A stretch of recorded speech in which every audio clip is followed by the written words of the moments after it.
안녕하세요. 사연 읽어주는 남녀입니다. 오늘도 와주셔서 감사드리며 그럼 오늘의 사연 바로 시작하겠습니다. 도대체 그놈의 아홉수가 뭔지 제가 남편과 결혼하는데 가장 큰 공을 세운 게 바로 그 아홉수였습니다. 연애할 당시 남편은 사귄 지 넉 달밖에 안 됐는데 갑자기 결혼을 하자며 재촉하더군요. 그때 남편 나이는 27, 저는 26이었어요. 너, 나 싫어? 누가 싫대? 그럼 결혼하자. 나 빨리 결혼해야 돼. 왜 이렇게 서두르는데? 엄마가 난리야. 9수 전에 결혼해야 된대. 오빠네 어머니야 그럴 수 있지만 오빠도 그런 거 믿어? 9수를 믿어서가 아니라 일단은 너가 좋고 그래서 너랑 결혼하고 싶고 뭐 기왕 결혼할 거 부모님 마음 편하게 해드리면 더 좋잖아. 그러니까 결혼하자 빨리. 조금 섣부른 감은 있었지만 그렇다고 남편이 신랑감으로 부족한 사람은 아니었어요. 인물도 준수했고 성격도 모나지 않았고 집안도 좋지도 나쁘지도 않은 평범한 사람이었죠. 결혼을 한다고?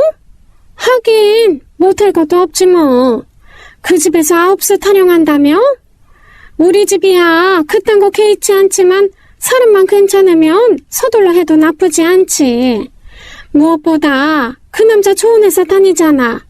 엄마는 찬성이야. 9수도 9수지만 저희 집에서 제 결혼을 적극적으로 찬성한 이유는 남편의 직장 때문이었습니다. 남편이 다니던 회사는 꽤 유명한 중견기업이었는데요. 당시 그 회사 이미지가 엄청 좋았거든요. 그래서 친구들도 많이 부러워했어요. 진짜 좋겠다. 안 그래도 우리 아빠 그 회사 주식 많이 갖고 있어. 부럽다. 네 신랑한테 얘기해서 우리 소개팅 좀 시켜달라고 해. 새끼 좀 쳐. 그렇게 9수 되기 전에 후다닥 결혼식을 올렸고 허니문 베이비로 아들을 낳은 후 이어서 2살 터울로 딸도 낳았습니다. 남편은 직장 생활을 꽤 성실히 해서 제때제때 승진도 했고요. 아이들 대학 들어갈 때까지는 별 문제 없이 잘 살았습니다. 그런데 아무리 뼈를 묻겠다 충성 다짐했던 회사도 오래 다니다 보니 뼈 묻을 자리 찾기가 하늘의 별 따기더군요. 나 입사 동기 이용씨가 알지? 그 친구 지난달에 퇴사했어. 어머, 왜?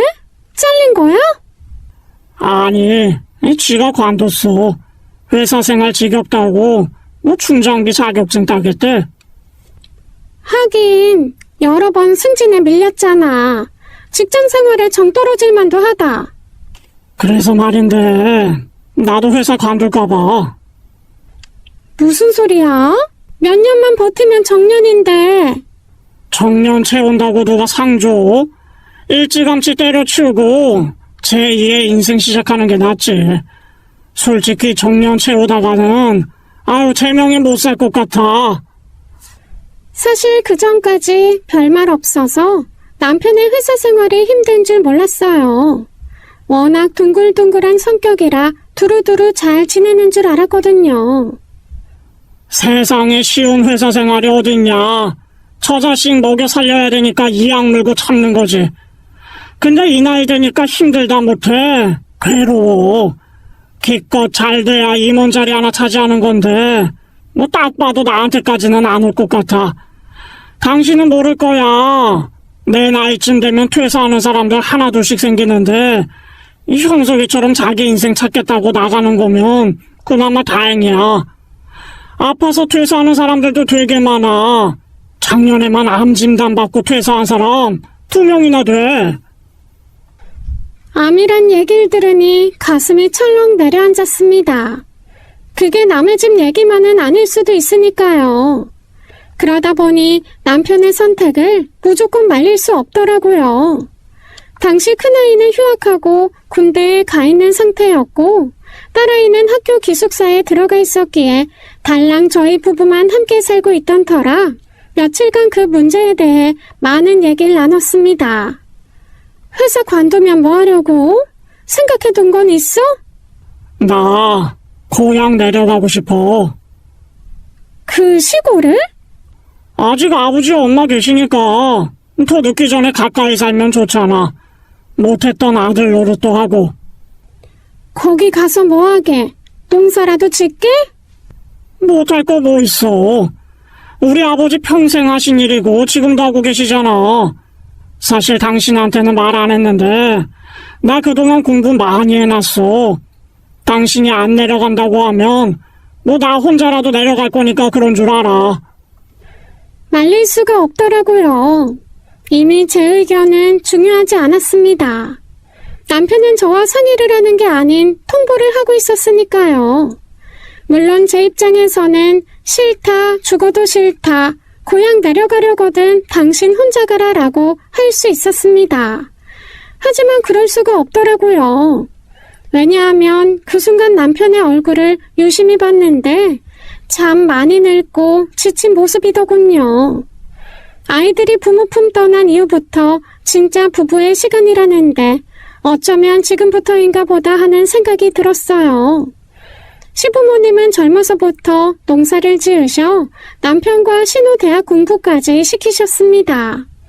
배움이 많지 않고 억척 같은 면도 있으셨지만 저에게 늘 잘해주셨고 그 후는 시집살이나 아들 모세도 없으셨어요. 그러다 보니 솔직히 시부모님이 불편했다면 남편 혼자 내려보냈을 텐데 제 입장에선 어른들께 늘 받기만 했기에 더 늦기 전에 며느리 노릇 좀 해야겠다는 생각이 들어 남편의 귀농에 함께하기로 마음먹었죠. 시댁 내려갈 때마다 보던 2층짜리 자그마한 단독주택이 하나 있었는데요.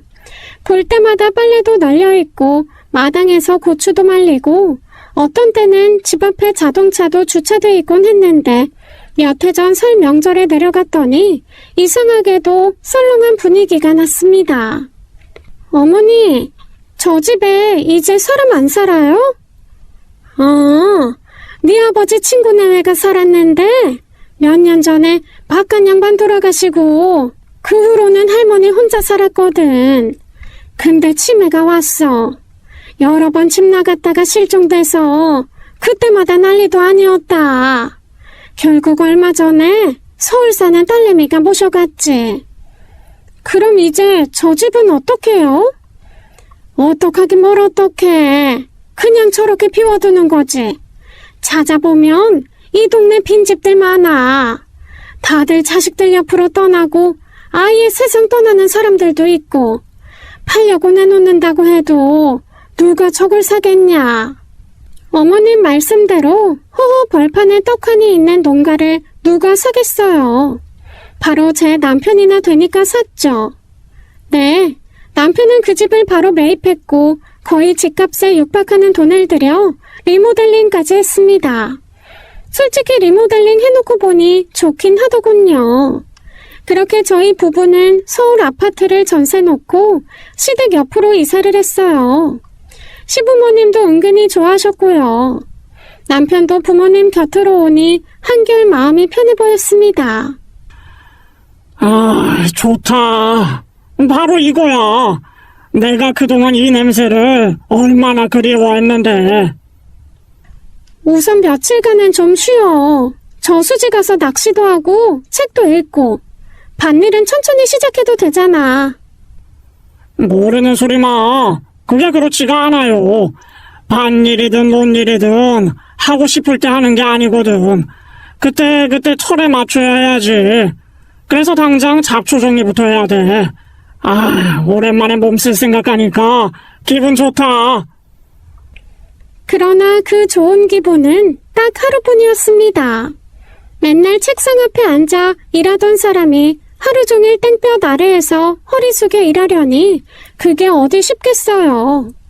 첫날부터 죽겠네 하더니 급기야 나을 때 되던 날엔 알아눕더라고요. 당신 솔직히 말해봐. 여기 내려온 거 벌써부터 후회되지? 후회는 무슨 후회야. 뭐 안 하던 일 하니까 몸이 놀라서 그런 거지. 나 아직 건강해. 금방 회복할 거야. 금방 회복할 것 같지 않은데? 당신 어젯밤에 자면서 엄청 앓았어. 끙끙 소리를 얼마나 많이 내던지. 킨 누가 알았다고 그래. 짜증나니까 잔소리 좀 그만해. 몇 마디 하지도 않았는데 무슨 잔소리야? 어디 진짜 잔소리 좀 해봐? 으이구, 나이가 50이 넘었는데 여태 청춘인 줄 알았냐? 맘만 먹으면 다 될 줄 알았지? 평소에 운동도 안 했으니 이제 노인네 다 된 거지 뭐. 제대로 신어 뿌리면 다행이겠다. 아니야, 나 할 수 있어.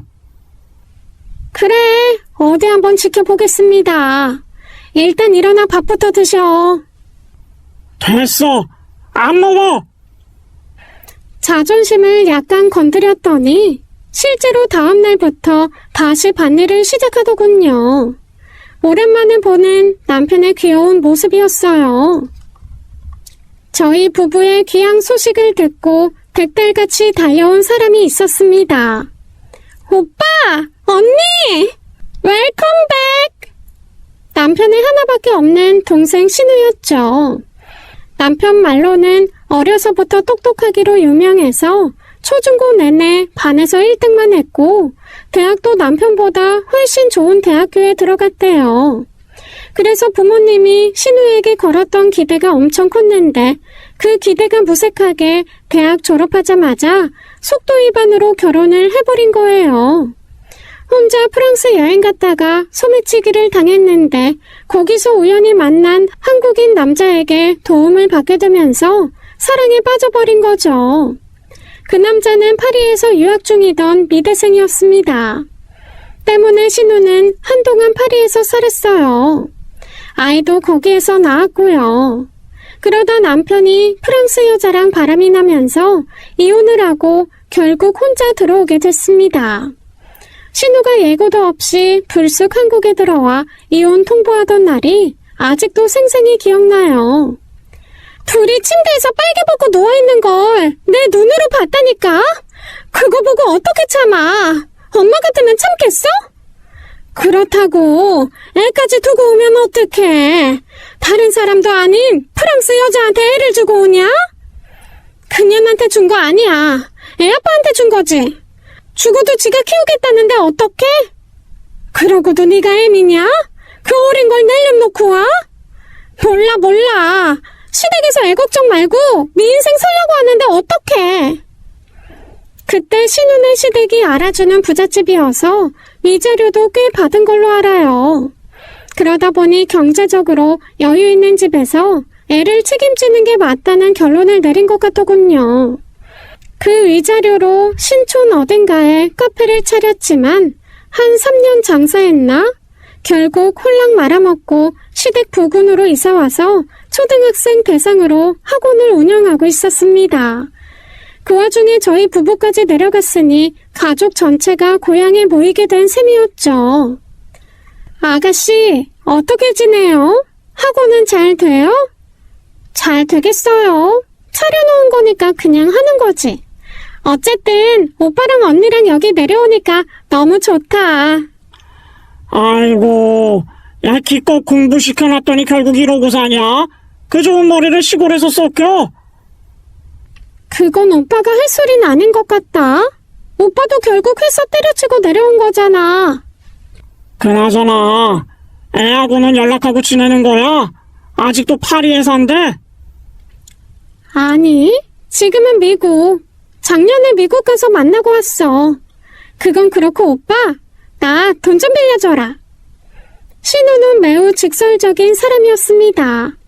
딱히 악의가 있는 건 아닌데 싫은 건 싫다, 좋은 건 좋다 거침없이 표현하고 이거 해달라 저거 해달라 거리낌 없이 요구하는 사람이었죠. 맡겨놨냐? 내가 돈이 어딨어? 아파트 전세금 받은 거 있잖아. 그 돈으로 이 집 리모델링 한 거야. 퇴직금은? 오빠 정도면 퇴직금 꽤 될 텐데. 어차피 은행에 넣어놓는 거 나 조금만 줘. 우리 애들 둘 다 대학생이야. 앞으로 애들한테 들어갈 돈이 얼만데? 그러지 말고 좀 줘. 하나밖에 없는 동생, 손가락 빨고 사는 걸 볼래? 왜 손가락을 빨아? 나름 학원 원장 소리 들으면서. 서울도 아니고 시골이잖아. 초등학생이 몇 명 안 돼. 그러니 학원이 되겠냐? 그래도 동생이라고 남편은 결국 신우에게 용돈 삼아 몇백 주더군요. 그런데 그게 끝이 아니었습니다. 어느 날 모처럼 늘어지게 낮잠을 자고 있었는데요. 밖에서 시끄러운 소리가 들리길래 내다봤더니 남편과 신우가 말다툼을 하고 있더라고요. 정신 차려. 한번 말아먹으면 됐지. 또 무슨 카페야? 그때랑 지금이랑 다르다니까. 요즘 이런 시골 국도변 카페가 유행이래. 유행이고 뭐고 난 모르니까 네 인생 네가 알아서 살아. 오빠가 돼서 어쩜 그렇게 무책임하냐? 하나밖에 없는 동생 좀 도와주면 안 돼? 학원도 제대로 안 되는 동네에서 무슨 카페냐고. 야, 여기 쟤들 노인들만 사는데 그 노인들이 카페에 가서 에스프레소 마시냐? 누가 노인네들한테 커피 판대? 됐어. 돈 나한테 없어. 그러니까 주고 싶어도 못 줘. 얼핏 들어도 또 돈 달라고 온 것 같길래 나가서 한마디 할까 하다가 참았는데요. 잠시 후 신우가 집으로 들어와 저를 찾더군요. 언니, 저 돈 좀 빌려주세요. 돈이요? 무슨? 내 얘기 잘 들어봐요, 언니. 요즘 SNS 보면 지방 국도변에 예쁜 카페들 되게 많잖아요. SNS 타고 조금만 유명해지면 금세 대박 나거든요. 내가 예전에 카페 해본 경험도 있고 해서 오빠한테 하나 차려달랬더니 돈이 없대. 오빠 퇴직금 언니가 관리하죠? 나 그 돈 좀 쓸게요. 좀 도와줘요, 제발. 하지만 저도 그렇게 호락호락한 사람은 아니었습니다. 아가씨, 저 사람 회사 그만둬서 이제 우리 수입이 없어요. 큰애 제대하면 곧바로 복학도 시켜야 되고 걔 졸업하려면 2년은 더 뒷바라지 해야 돼요. 작은 애도 마찬가지예요.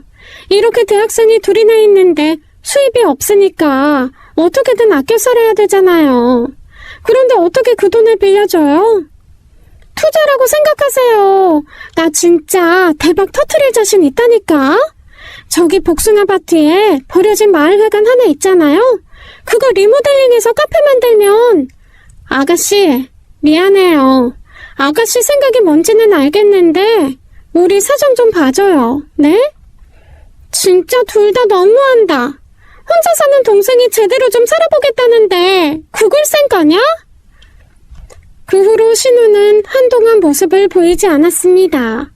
그러다 아버님 생신날 모처럼 다 같이 모이게 됐는데요. 신우가 남편과 저를 못 본 척하는 걸 보신 아버님이 먼저 한 소리 하셨어요. 아, 니들 싸운 거냐? 싸우긴 뭘 싸워. 나 같은 게 싸울 주제라도 돼? 집안 망신시킨 딸이라고 사람 취급도 안 하는데. 사람 대접받고 싶으면 똑바로 살아. 내가 뭘 어쨌다고 그래? 똑바로 살라니. 내가 어디 가서 도둑질을 했어? 아니면 도박을 했어? 그러는 오빠 너는 얼마나 잘 살았길래 이런 총구석에 다시 내려왔냐? 조용히 해라. 엄마 아버지 앞에서 욕먹기 전에. 해봐. 욕해봐.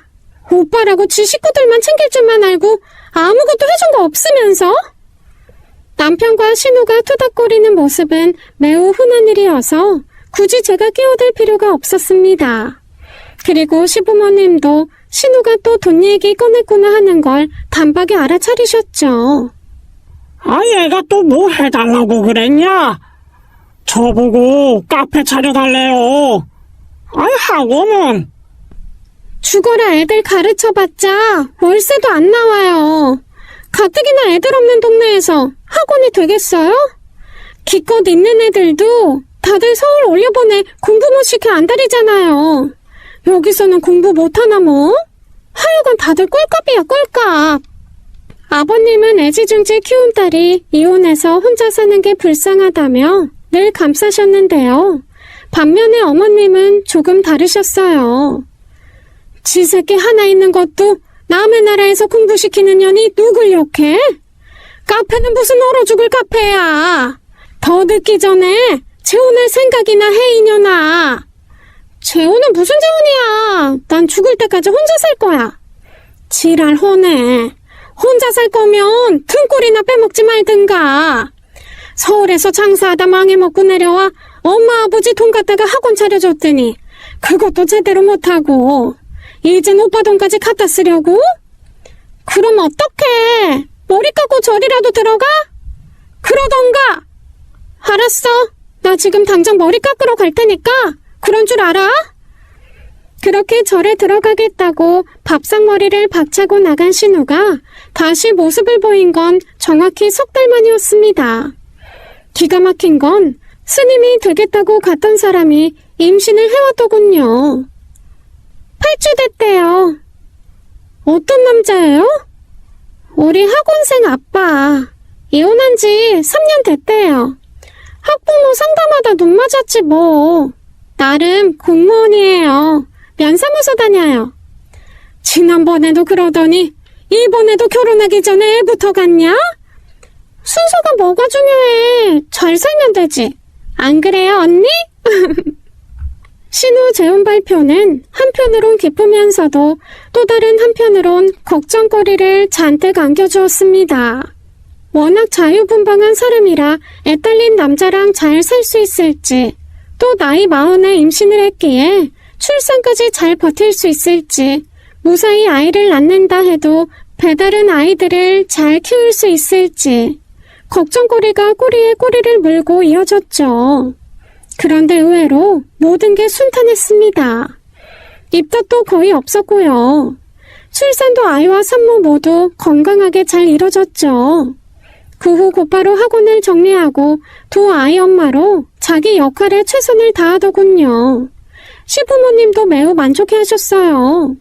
그렇게 모든 게 안정되면서 비로소 제대로 된 전원 생활을 만끽하나 했습니다.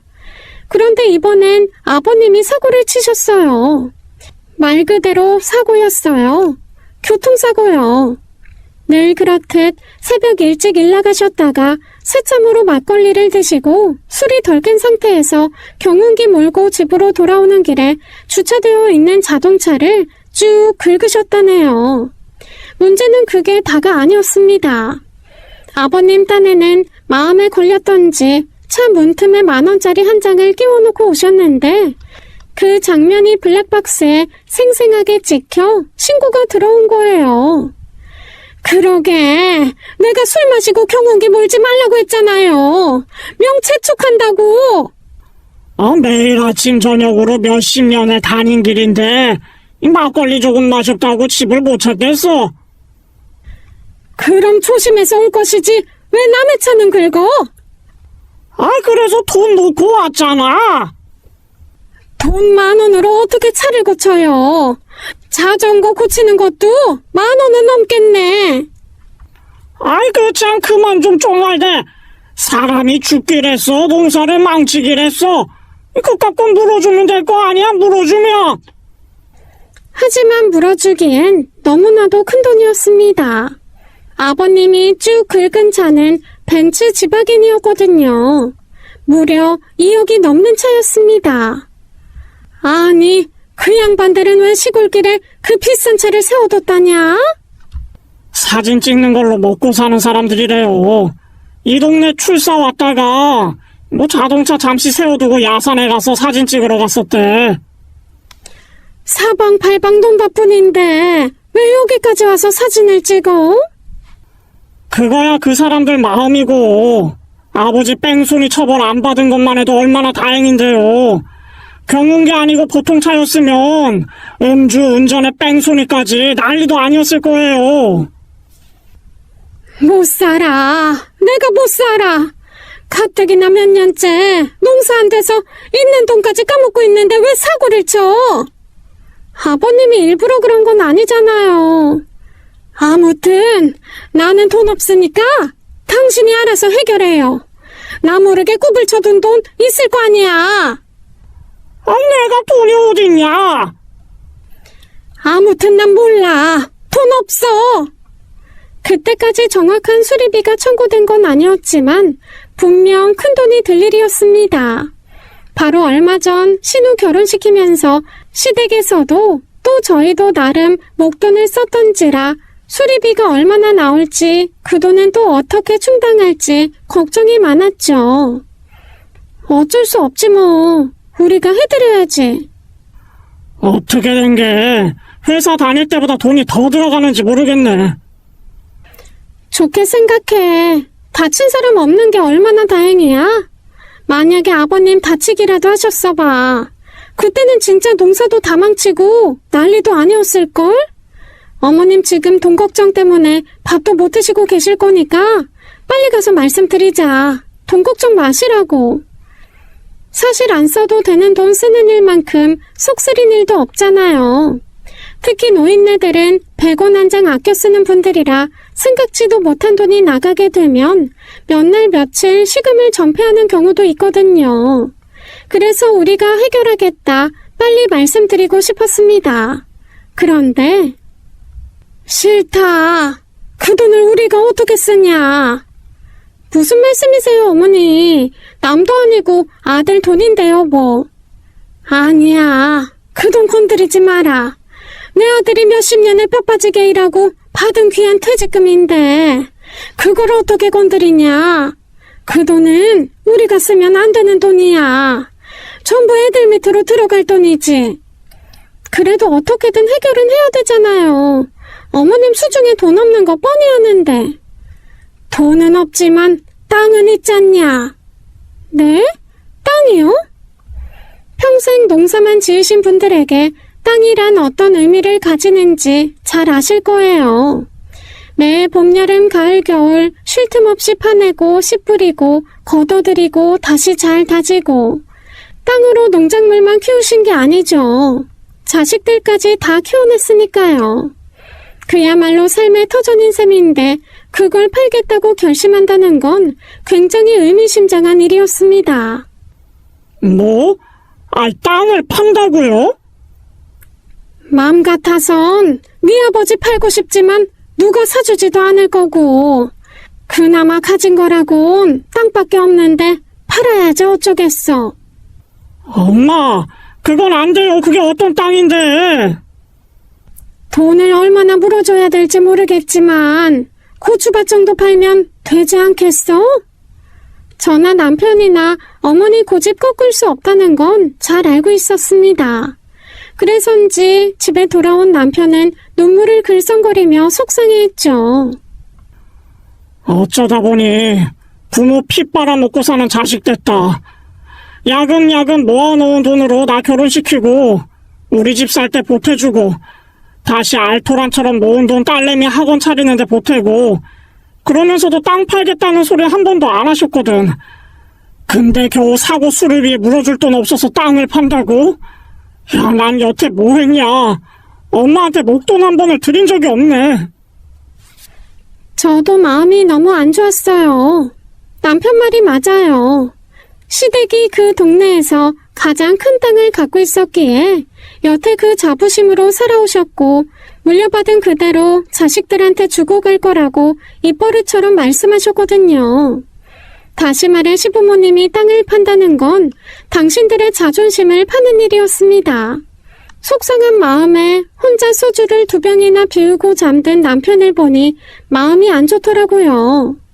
그래서 어떻게든 어머니 고집을 꺾어야겠다는 생각으로 다음날 다시 시댁을 찾았죠. 어머니, 이번만 저희 말대로 하세요. 마지막이라고 생각하시고요. 네? 싫다. 이미 복덕방에 얘기해놨다. 그러지 마시고 이번 딱 한 번만요. 어머니 고추 농사 좋아하셨잖아요. 앞으로 심심해서 어쩌시려고요? 어떻게든 어머니를 설득시키고 싶었습니다. 그런데 어머니는 생각지도 못한 얘기를 하시더군요. 너, 내가 단지 돈 때문에 땅 파는 거라고 생각하니? 돈 때문이 아니면요? 물론 돈 쓸 일이 안 생겼으면 안 팔겠지. 그런데 마침 이런 일이 생기니 내 마음이 더 굳어진 거다. 나 이제 밭일이 힘들다. 그래도 아직까지는 문제없이 농사 지었는데 앞으로는 자신이 없어. 이참에 다 팔고 땅 판 돈으로 요양원 같은 데 들어가서 살고 싶다. 요양원에요? 그런데 가면 삼시세끼 밥도 주고 그런다며. 요즘 여기저기 요양원 많잖아. 어머니, 요양원이란 곳은요, 어머니 같은 분은 받아주지도 않아요. 왜 안 받아줘? 돈만 주면 되는 거 아니야? 요양원은 어머니처럼 건강한 분들이 가는 곳이 아니에요. 혈압 조금 높으신 거 말곤 딱히 아픈 데도 없잖아요. 요양원이란 곳은 중증 치매 노인이나 거동 불편한 분들만 가는 곳이에요. 그러니까 농담으로라도 요양원 간다는 말 하지 마세요. 아이고, 이놈의 팔자. 끝까지 판일만 하다가 죽겠구만. 일단 수리비 청구되는 거 보고 저희가 처리할 거니까 그런 줄 아세요. 어떻게든 어머니 걱정을 덜어드리고 싶었습니다. 그놈의 돈이 뭔지 이럴 줄 알았으면 서울 살 때 나도 돈 좀 벌 거라는 후회를 하며 집에 돌아와 습관처럼 통장 정리를 했습니다. 그런데 뜻밖의 해결책이 바로 통장 내역에 있더군요.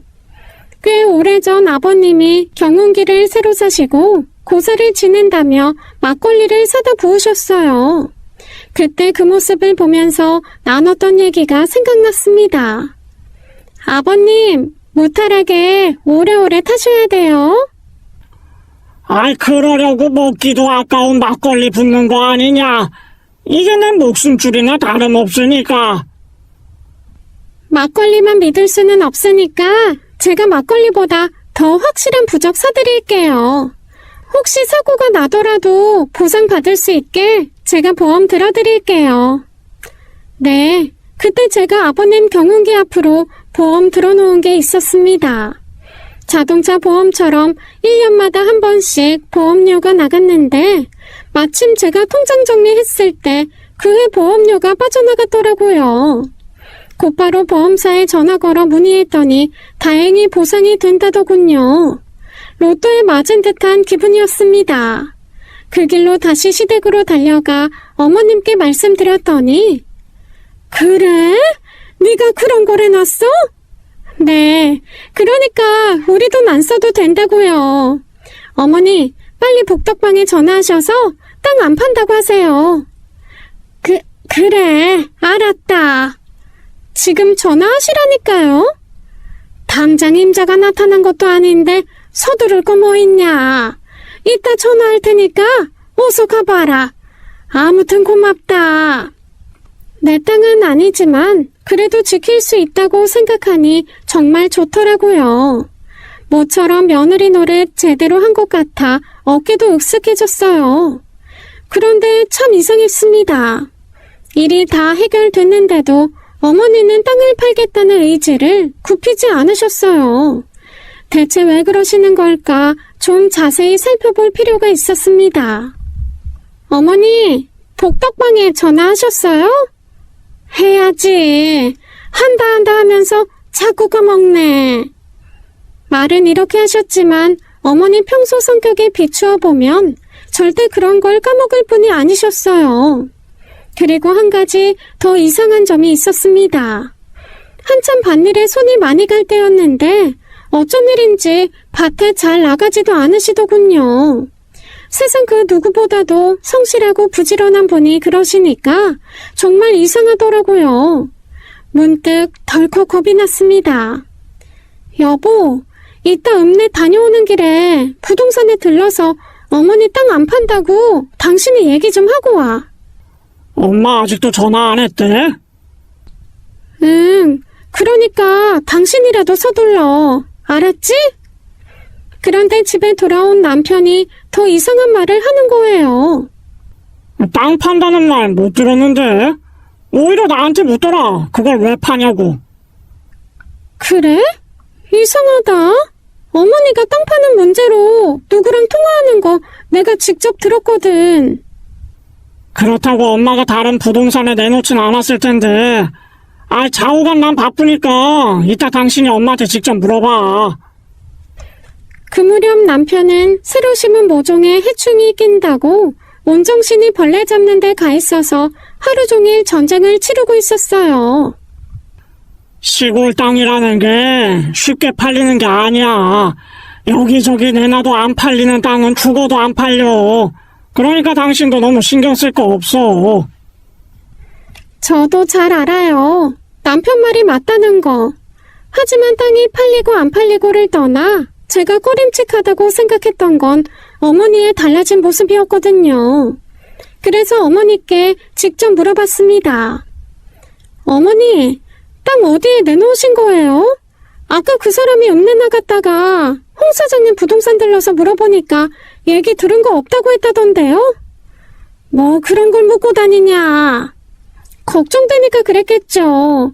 어머니, 솔직히 말씀해 보세요. 애당초 땅 안 내놓으셨죠?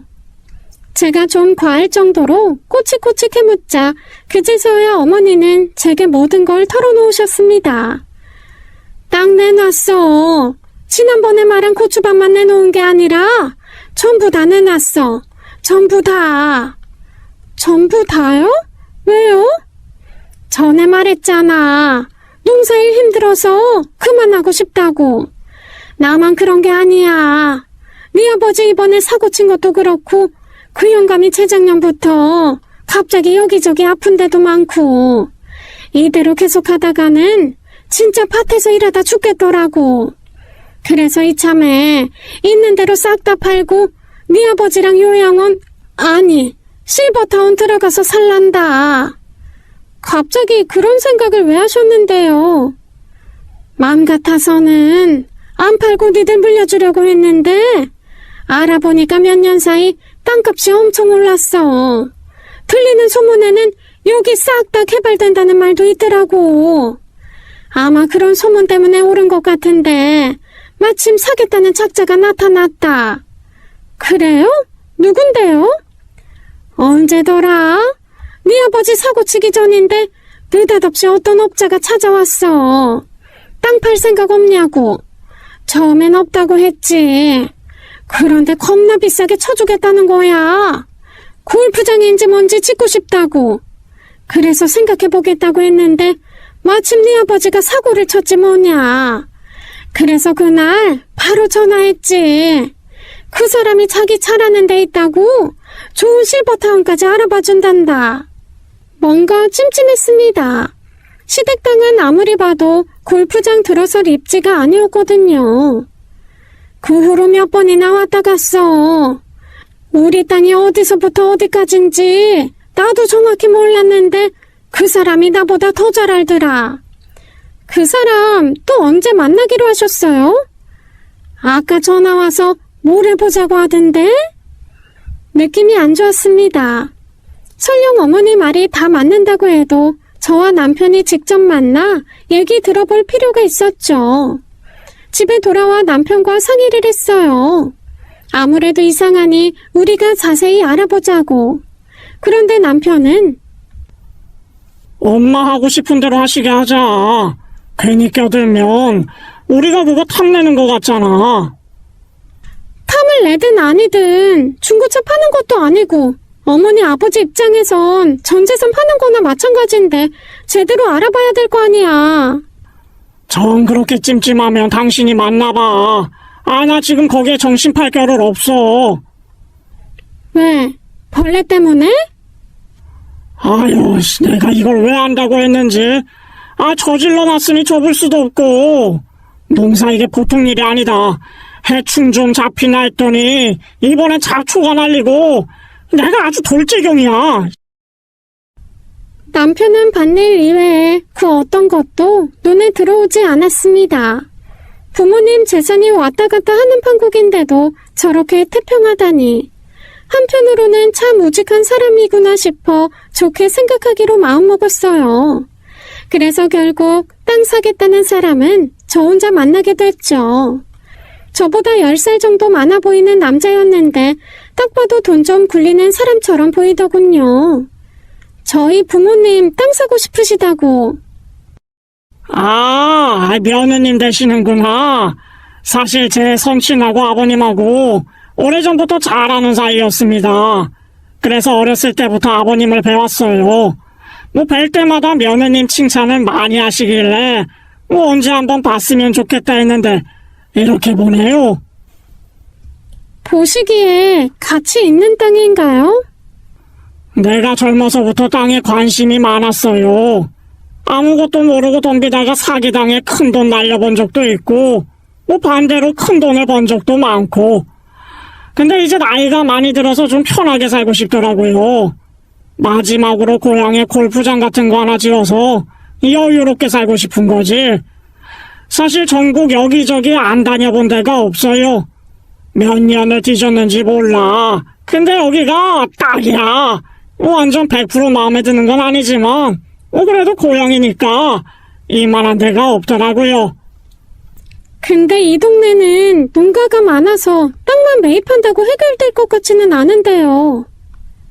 근데 뭐 일단 땅부터 매입하고 그 일은 후에 뭐 차근차근 해결해야죠. 사실 제가 땅에 대해 아는 바는 없었습니다. 집에서 살림만 해온 사람이 뭘 알겠어요. 하지만 그냥 손 놓고 있을 순 없었습니다. 그래서 이번엔 신우랑 상의를 해봤는데요. 언니, 나라고 뭘 알겠어요. 오빠 말대로 엄마 아버지 하고 싶은 대로 하게 두세요. 오히려 나는 잘 된 것 같은데요. 이제 일 그만두고 쉬신다니 마음은 편하네요. 땅 사겠다는 사람 나도 몇 번 본 사람이에요. 아마 이 동네에서 제일 성공한 사람일걸? 자산도 어마어마하대. 서울 어디더라? 건물을 몇 채 갖고 있는데 작은 건물도 아니고 1층에 맥도날드랑 스타벅스랑 입점해 있대요. 그 정도 건물이면 엄청 큰 거 아닌가?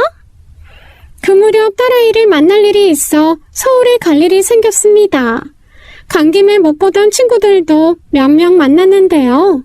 친구 중 한 명이 뒤늦게 공부 시작해 공인중개사 자격증을 따서 중개사 일을 한다길래 슬쩍 물어봤죠. 그래? 내가 한번 알아볼게. 시댁 주소 보내줘. 그리고 그 사람 건물 서울 어디에 있는 건지도 알아보고. 그리고 며칠 후 친구에게서 연락이 왔는데요. 이상해. 거기 골프장 들어설 자리 아니야. 허가 자체가 안 나올걸?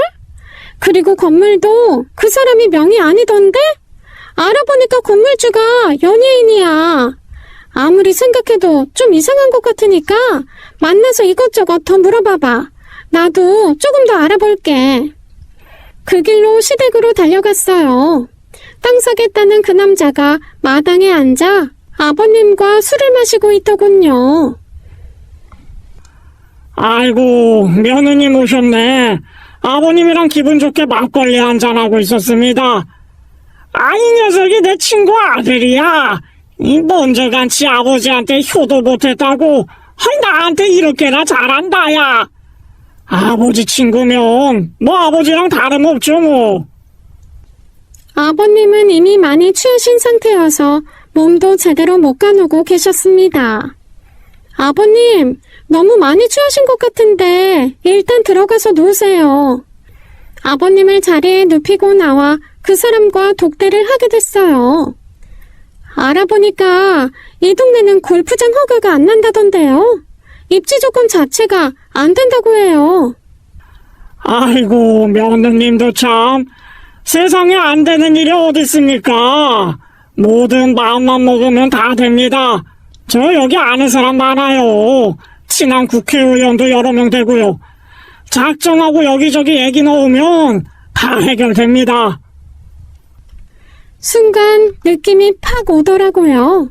이 사람 뭔가 이상하다. 솔직히 말씀드릴게요. 이 땅은 저희 시부모님 전 재산이거든요. 그래서 팔더라도 제대로 알아보고 팔아야 될 것 같아서요. 시세보다 후하게 쳐주시고 부모님 들어갈 실버타운까지 알아봐 주신다니 감사하긴 한데요. 혹시라도 나중에 불미스러운 일이 생기면 어쩌나 우려가 되는 것도 사실이에요. 아이고, 참 얘기 듣지 않니 좀 그러네. 내가 돌아가신 아버지 친구한테 사기라도 칠까봐. 저는 사기라는 말 한 적 없는데요. 며느님 마음은 알겠는데 말 나온 김에 나도 솔직히 얘기하겠습니다. 이 집 아들, 딸도 가만히 있는데 왜 며느님이 나서서 이러시는지 모르겠네. 이미 부모님과 다 된 얘기고 내 쪽에서 편히 봐드리는 게 한둘이 아니에요. 그러니까 며느님은 이 일에서 빠져주세요. 이건 부모님과 제가 알아서 할 문제니까. 네? 남자는 불쾌하다는 표정을 짓더니 자리에서 일어나 가버렸습니다. 그 후 그 남자의 실체를 알게 된 건 정확히 일주일 후였어요. 밤 12시가 다 돼서 친구에게 전화가 걸려왔습니다. 야, 내가 알아봤는데 안 돼. 그 사람 꾼이야, 꾼. 꾼이라니? 사기꾼. 정가가 무려 5범이다. 작년까지 교도소에 있다가 나왔대.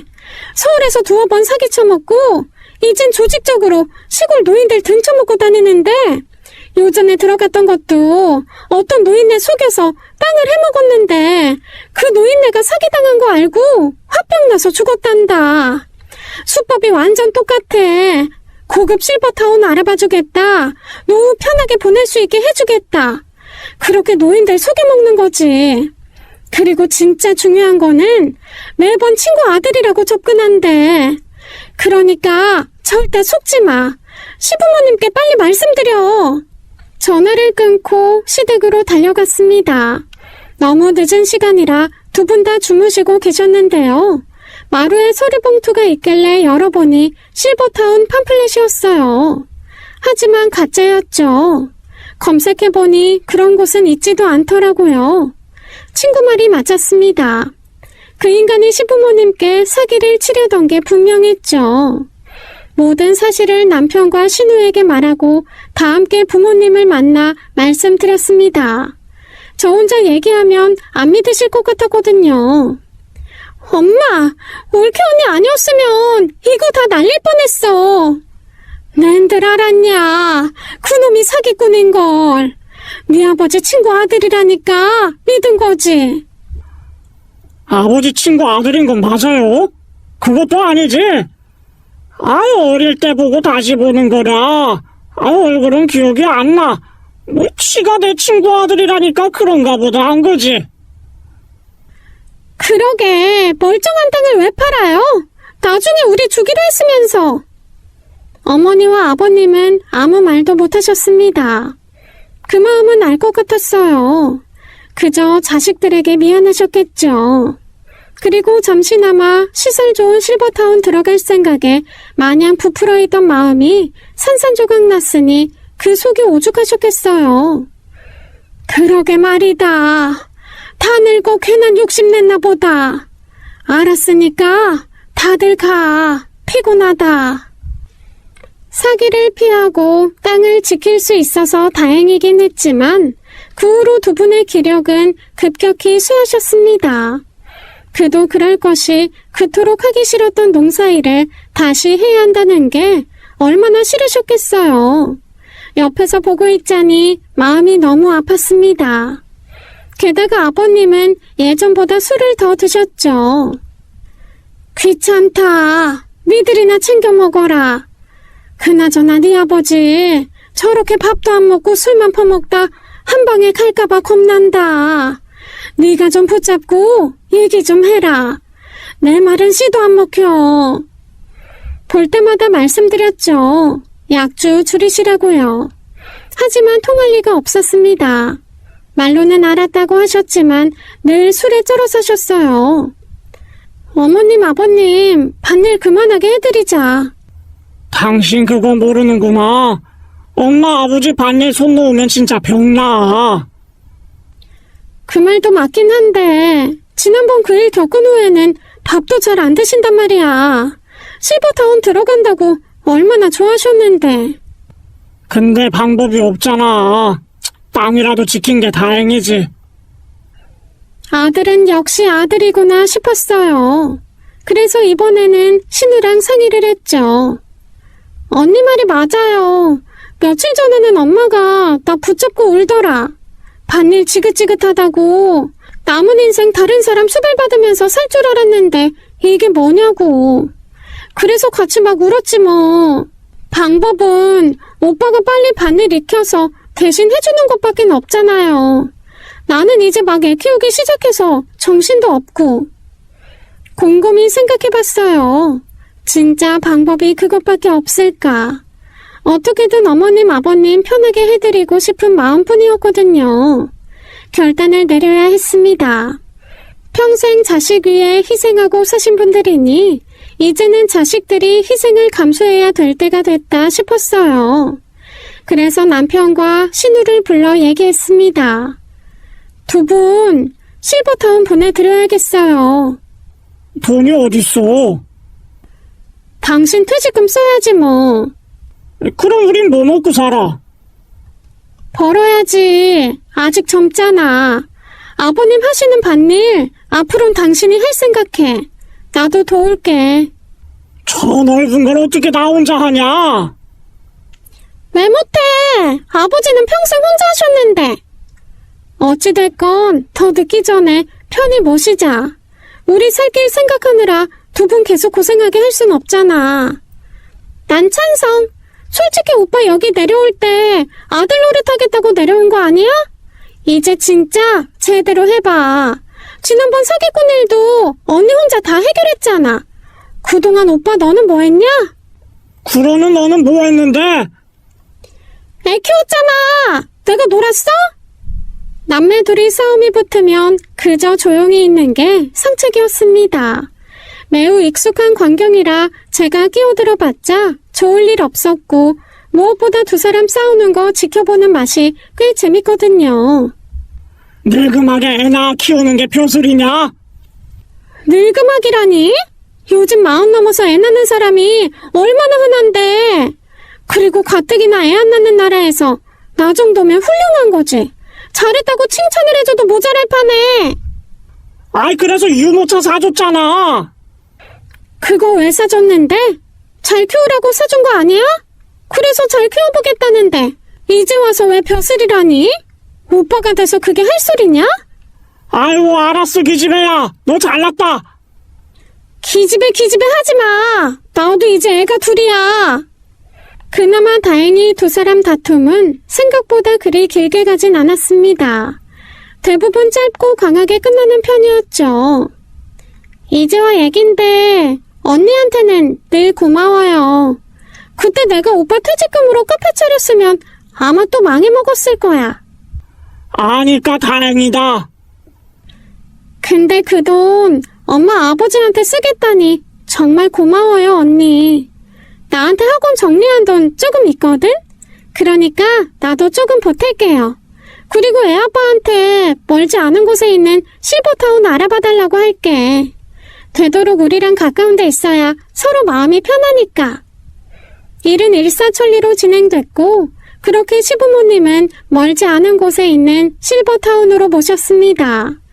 물론 처음엔 싫다고 하셨죠. 하지만 자식 이기는 부모 없다고 결국 못 이기는 저희 의견에 따르셨습니다. 아이 봤으면 어떡해. 그냥 놀게 둘 수는 없는데. 오빠 있잖아. 오빠가 알아서 한대요. 그러니까 아버지 아무 걱정하지 마세요. 농사 짓겠다고 회사 때려치고 내려온 사람인데 이제 진짜 아버지 일 물려받아야지. 네 제가 할게요. 뭐 하다가 모르는 거 있으면 그때그때 물어볼 테니까 잘 좀 가르쳐 주세요. 처음엔 남편도 열심히 해보려고 했습니다. 하지만 막상 해보려니 그게 쉽나요? 손바닥만한 밭일도 중내산에 하면서 매달렸는데 그 넓은 땅을 혼자 도맡아 하려니 하루하루 다르게 늙어가더군요. 사람을 써야 되나봐. 요즘 농촌마다 외국인 노동자들 많이 쓴다며. 이건 혼자 할 수 있는 일이 아니야. 아버님, 어머님은 여태 혼자 하셨잖아. 그게 나도 의문이다. 이 많은 일을 두 노인네가 어떻게 하셨을까? 정말 대단하시다. 남편은 밤마다 끙끙 앓았습니다. 물론 저도 많이 도왔어요. 그야말로 보통 일이 아니더군요. 한 번은 일하다가 식사 시간이 돼서 밥을 먹는데 갑자기 남편이 손에 숟가락을 든 채로 오는 거예요. 당신 왜 그래? 무슨 일 있어? 그게 아니고, 난 정말 몰랐거든. 우리 아버지가 나를 이 고생하면서 키운 거. 하루 이틀도 아니고 몇십 년을 이렇게 사신 거잖아. 진즉에 그만두게 해드렸어야 되는데, 난 진짜 아들도 아니다. 결국 남편은 포기 선언을 하더군요. 그도 그럴 것이 허리에 문제가 생겨 더 이상 밭일을 할 수 없게 됐거든요. 에이구, 이럴 줄 알았다니까. 밭일이 만만해 보였지?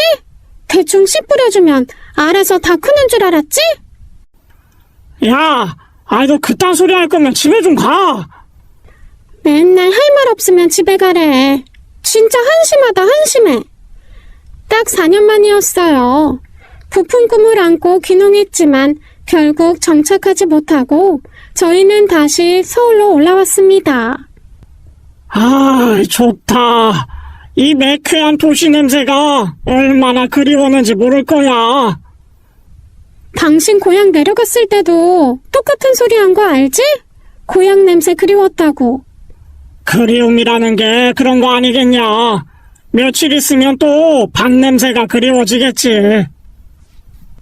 아주 신 납셨네. 시골 땅은 부모님 허락하에 팔기로 결정했습니다. 개발된다는 소문이 사실인지 생각보다 많이 오르긴 했더군요. 얼마 후 저희처럼 귀농한다는 사람이 나타나 부모님 땅 전부를 넘겼습니다. 엄청 젊은 청년들이었는데 제 남편과는 다르게 체계적으로 농사지을 계획이라더군요. 얼굴만 봐도 듬직해 보이더라고요. 젊은 사람들도 제대로 준비해서 내려오는데 우린 너무 준비가 부족했어. 농사 짓던 땅에 계속 농사 지을 수 있어서 다행이다. 괜히 건물 같은 거 올린다고 할까봐 걱정했는데. 시부모님은 땅 판 돈을 정확히 반으로 나눠 신우와 저희에게 주셨습니다. 신우는 그 돈으로 결국 국도변에 카페를 차리더라고요. 아이고, 또 돈 날리겠구만. 날려도 내 돈이니까 신경 끄셔. 그게 어떤 돈인데, 이 기집애야. 기집애 하지 말랬지. 글쎄요. 이번에도 진짜 돈만 날릴지 어떨지는 모르겠어요. 그래도 하고 싶은 일 한다니 보기는 좋더라고요. 무엇보다 시부모님 계신 곳 근처에 신우가 있으니 그것만으로도 마음이 편했습니다. 서울에 올라온 남편은 뒤늦게 자격증 공부 중이에요. 제 입장에선 되든 안 되든 놀지 않고 뭐라도 하려는 모습이 좋아 보일 뿐입니다.